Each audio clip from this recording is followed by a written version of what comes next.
கண்ணா good morning. நான் உங்கள் maths teacher பேசுகிறேன். All of you welcome to our maths ma'am TNPSC class. இன்றைக்கி ஆவரேஜில் ஒரு சின்ன கணக்கு.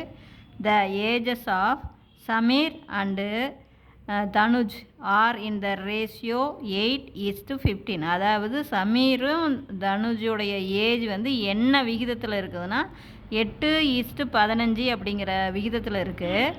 ஆஃப்டர் 9 இயர்ஸ் 9 வருஷம் கழித்து அவங்களுடைய ஏஜோடைய ரேஷியோ இப்போ எப்படி மாறி போச்சுன்னா 11:18ங்கிற ரேஷியோவுக்கு மாறிப்போச்சு.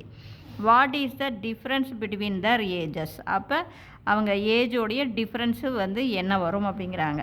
இப்போ நமக்கு என்ன ரேஷியோ 8:15 அப்படின்னா இப்போ இதோட வந்து விகிதம் தான் 8. அப்போ ஒருத்தன் வந்து 8 வயசு, இன்னொருத்தன் 15 வயசுன்னு நம்ம எடுத்துக்கக்கூடாது. ஒருத்தனுடைய வயசு 8x, இன்னொருத்தனுடைய வயசு 15x. சமீருடைய வயசு 8x, தனுஜுடைய வயசு 15x. அப்போ 9 வருஷம் கழித்து அவங்க என்ன ரேஷியோ வரும்? இது 8x + 9 ஆயிரும். இது வந்து 15x + 9. அது என்ன ரேஷியோவில் இருக்குது? 11:18. இப்போ இப்படி வந்து ஈக்குவல், 2 ரேஷியோ ஈக்குவல் அப்படின்னாவே இடை எண்களுடைய பெருக்கல் பலன் கோடு எண்களுடைய பெருக்கல் பலனுக்கு ஈக்குவல். அதாவது 15x + 9 11ஆல் பெருக்கி வர்றதும் 8x + 9 18ஆல் பெருக்கி வர்றதும் ஈக்குவலாக இருக்கும்.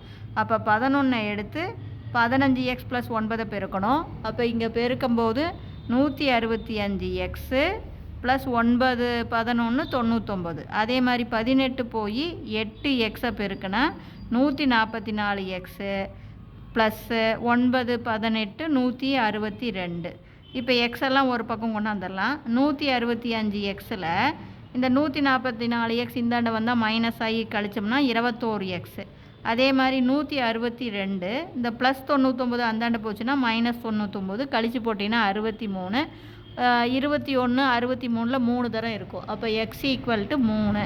அப்போ சமீருடைய ஏஜ் பாருங்கள் 8xன்னு எடுத்தோமா, எக்ஸுக்கு பதிலாக 3 கொடுத்தோம்னா 8 3 24. அப்புறம் தனுஜுடைய ஏஜ் இங்கே எக்ஸுக்கு 3ன்னு கொடுத்தா 15 3 45. டிஃப்ரெண்ட் வேணுன்னா அதை கழிக்கணும்.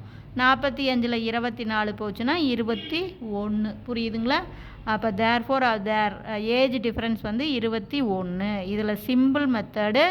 இது வந்து 8x, இது 15xன்னு எடுத்துக்கணும்.